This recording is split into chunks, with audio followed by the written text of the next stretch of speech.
Good morning class 12। बेटा आज हम जो टॉपिक डिस्कस करेंगे वो कंट्रोलिंग पार्ट है। आपका जो लास्ट चैप्टर है उसका लास्ट टॉपिक है, that is process of controlling. जब कंट्रोलिंग करना होता है तो उसका क्या प्रोसेस होता है, किस तरीके से कंट्रोलिंग को हम क्या करते हैं, इन प्रोसेस लेके आते हैं। तो स्टेप बाय स्टेप हर चीज़ का प्रोसेस है, स्टाफिंग का, डायरेक्टिंग का, कंट्रोलिंग का, ऑर्गेनाइजिंग का और प्लानिंग का। ठीक है ना। तो आज हम डिस्कशन करेंगे आपसे स्टेप्स ऑफ कंट्रोलिंग। तो हमारा जो स्टेप्स ऑफ कंट्रोलिंग में फर्स्ट स्टेप आता है वो क्या है, setting performance standard. Step 1, setting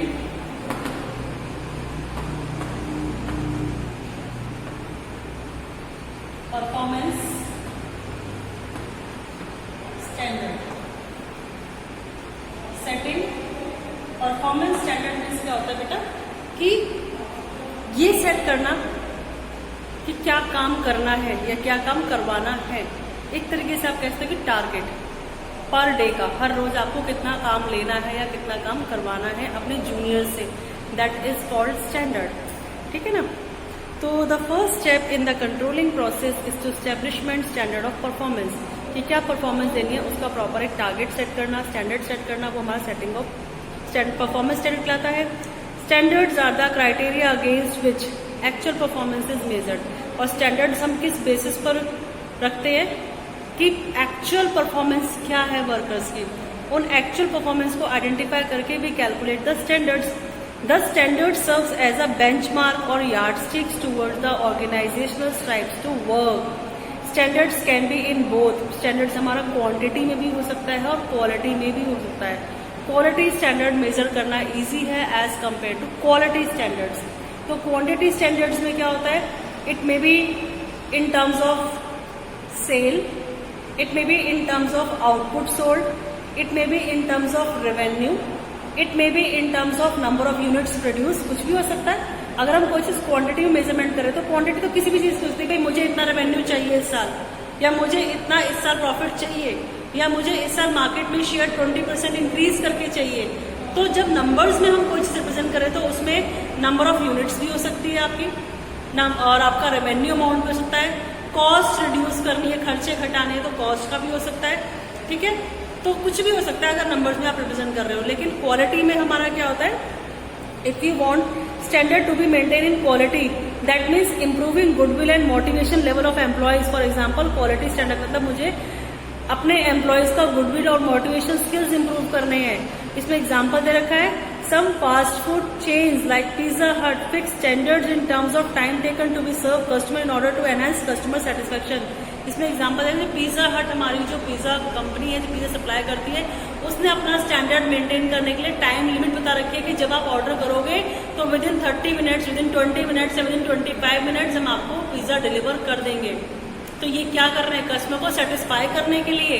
तो दैट इसमें सीधे शो कि ये हमारी क्वालिटी है, और में नहीं है क्वालिटी। जो क्वालिटी हम में है कि after receiving your order within 30 minutes और विद इन 45 मिनट्स या within 20 minutes we delivered your food material whatever you required. तो that shows their quality.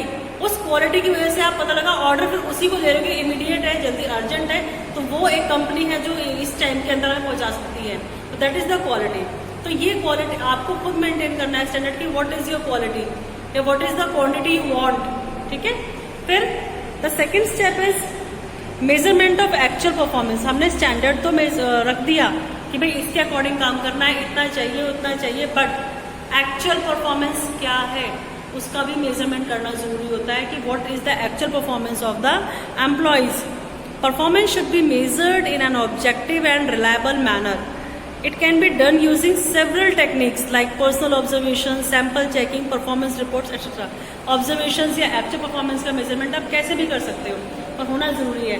Personally observe कर रहे हो आप, या आप एनुअली या मंथली रिपोर्ट चेक कर रहे हो, या फिर आपने सैंपल चेकिंग कर लिया, यानी किसी एम्प्लॉय ने 100 पीस बनाए, 100 में से 10 उठा के देख लिए कि कैसे बने। अगर 10 अच्छे हैं तो बाकी 90 भी अच्छे ही होंगे।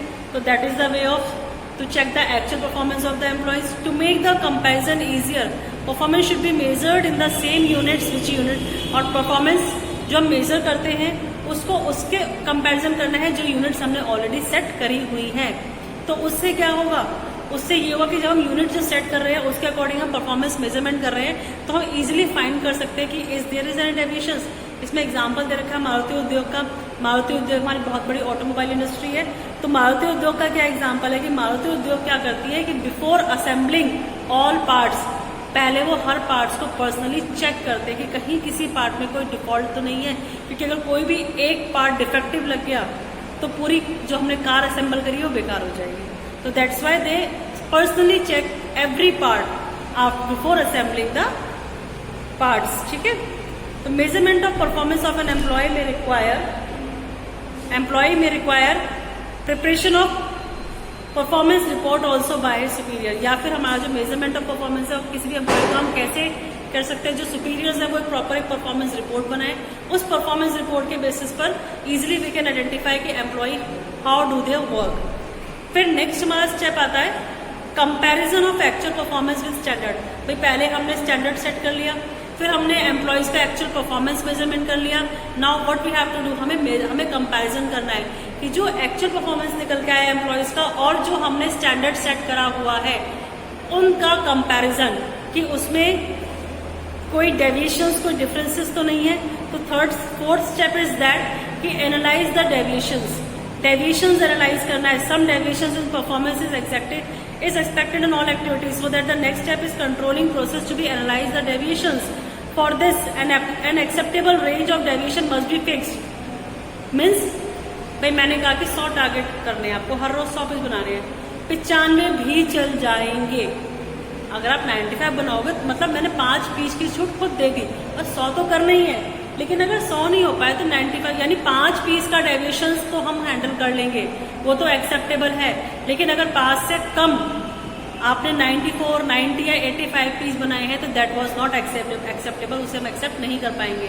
तो यही कहना चाह रहा है कि डेविएशंस, कुछ डेविएशंस तो एक्सेप्टेबल होते हैं जो पहले से आइडेंटिफाई कर देने चाहिए वर्कर्स को कि इतना तो एक्सेप्ट हो जाएगा, बट इससे ज्यादा अगर डिफरेंसेस आएंगे तो उसको हम एक्सेप्ट नहीं कर पाएंगे। तो यही कहना चाह रहा है more over deviation in key areas of business need to be attended more urgently. कुछ की एरियाज होते हैं बिजनेस के, रॉ मटेरियल अवेलेबल नहीं है, मशीन ढंग से नहीं चल रही है, तो कि अगर मशीन प्रॉपर वर्क नहीं करेगी तो प्रोडक्शन कैसे होगा, रॉ मटेरियल टाइम पे नहीं आएगा तो प्रोडक्शन कैसे होगा, फाइनेंस टाइमली अवेलेबल नहीं होगा तो प्रोडक्शन कैसे होगा।